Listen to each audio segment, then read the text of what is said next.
in Southern California.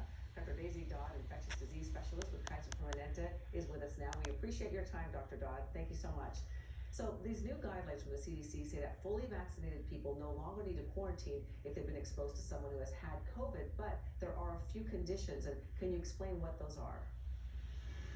Yes, definitely.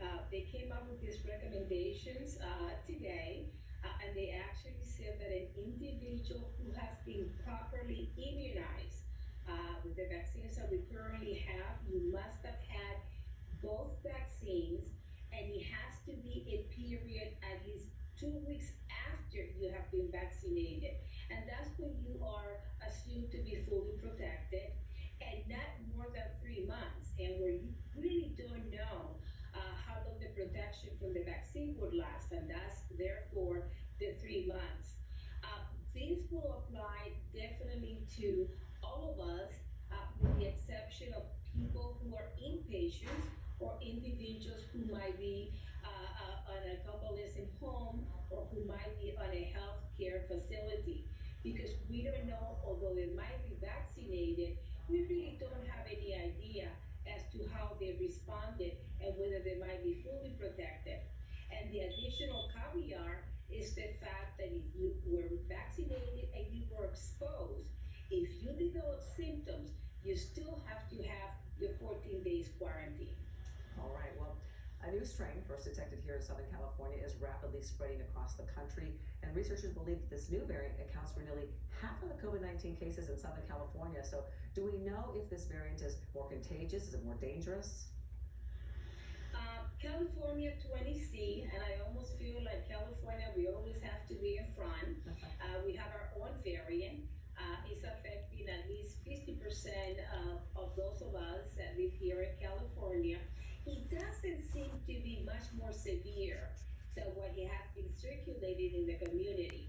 The one thing that we have found is the effect that the monoclonal antibody therapy might have on it. It might not be as efficacious. For good or for worse, this strain, California 20C, has spread to other states, and there's many more states that have it. And it has to be related to the fact that as Californians, we like to travel. We like to visit other places, which goes along with the current recommendations. Try to minimize traveling abroad. If you must do so, try to do the proper precautions, wearing your mask, even when you're flying, keeping distancing. But so far, the good news is that it doesn't seem to be more virulent. It doesn't seem to be worse than what we have seen so far. Well, that is encouraging news. Well, our viewer question for today comes from Tina in La Cañada, Flint Ridge. And Tina says, I had a swollen eye one day after getting the first Moderna dose. Steroid drugs brought down the swelling, but should I take the second dose? What do you think, doctor? Well, I will have to say to Tina, most of the time when we talk about an allergic reaction, a systemic reaction, it comes from within. So that I would have thought that if this was an allergic reaction from the vaccine, both of her eyes would have been swollen, and she might have had other symptoms associated with it, such as rash, swelling of her lips, and potentially even swelling of her trachea or her breathing pipe, what we call an anaphylactic reaction.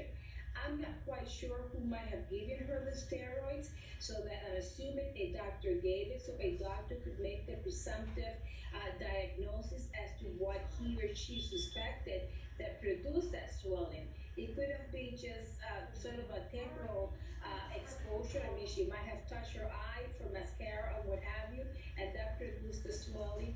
But not being fully familiar with her case and what the symptomatology, other things that might have been, my recommendation would be to seek the input from her doctor that perhaps might say,